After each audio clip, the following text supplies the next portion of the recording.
দেবাঞ্জন, এটা কি অবস্থা? উচ্ছ্বাস উন্মাদনে এইভাবে ক্ষোভে পরিণত হলো।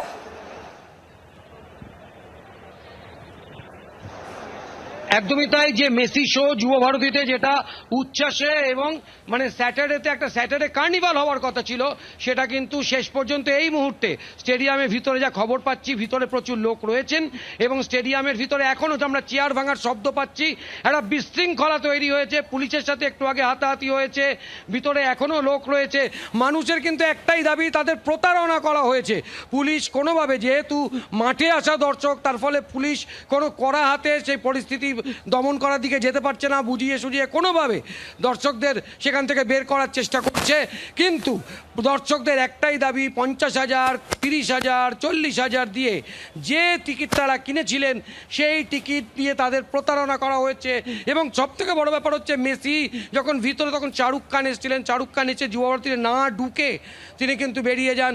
সৌরভ গঙ্গোপাধ্যায়, তার সঙ্গে মেসির দেখা হওয়ার কথা ছিল, দেখা হয়নি। এবং অনেকের বক্তব্য যে মেসিকে যারা মাঠে দেখতার জন্য বিভিন্ন জায়গা থেকে এসেছেন, বিভিন্ন প্রান্ত থেকে এসেছিলেন, তারা কিন্তু মেসিকে স্টেডিয়ামে যে ডিসপ্লে বোর্ড, সেই ডিসপ্লে বোর্ড দেখেই তারা বিষণ্ণ চিত্তে বাড়ি ফিরছেন। তার ফলে এই মুহূর্তে স্টেডিয়ামের ভিতরে কিন্তু অগ্নিগর্ভ পরিস্থিতি। দেবাঞ্জন, সঙ্গে থাকো। অগ্নিগর্ভ পরিস্থিতি স্টেডিয়ামের ভিতরে, স্টেডিয়ামের বাইরে দর্শকদের ক্ষোভ। তারা বলছেন তাদের সাথে প্রতারণা করা হয়েছে। এর মধ্যে কুণাল ঘোষের প্রতিক্রিয়া পেয়েছি, শুনুন। যারা গ্যালারিতে টাকা দিয়ে গেছেন, ওই ভিড়ের মধ্যে দেখতে পাচ্ছেন না, কোনো পরিকল্পনার মা বাবা নেই। এই আয়োজক এটা হচ্ছে নাকি? শুধু টাকা, শুধু ব্যবসা। একটা মানুষ গ্যালারিতে বসে সে কি দেখবে ওই ভিড়ের মধ্যে?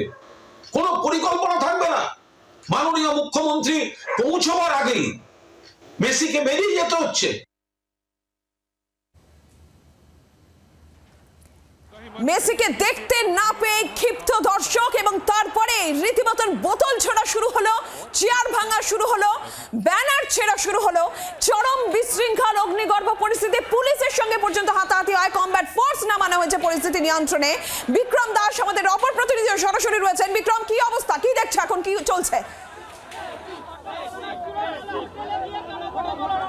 দেখো, মানুষ প্রবল ক্ষুব্ধ, কারণ তাদের যেটা বক্তব্য যে তারা মেসিকে দেখতে এসেছিলেন, কিন্তু দর্শক আসন থেকে তারা কোনো রকম ভাবে মেসিকে দেখতে পাননি। মেসির আশেপাশে এত লোক ঘিরে ছিল যে মেসিকে তারা একবারের জন্য দেখতে পায়নি। আমি সরাসরি আসবো এবং তাদের কি প্রতিক্রিয়া জানবো। আপনারা মেসিকে দেখতে এসেছিলেন, কি হলো, কি কারণে গন্ডগোল? এটা একটা পুরোপুরি টিএমসি প্রোগ্রাম। এখানে রয়েছে তো টিএমসির নেতারা, টিএমসি টলিউডের লোকেরা।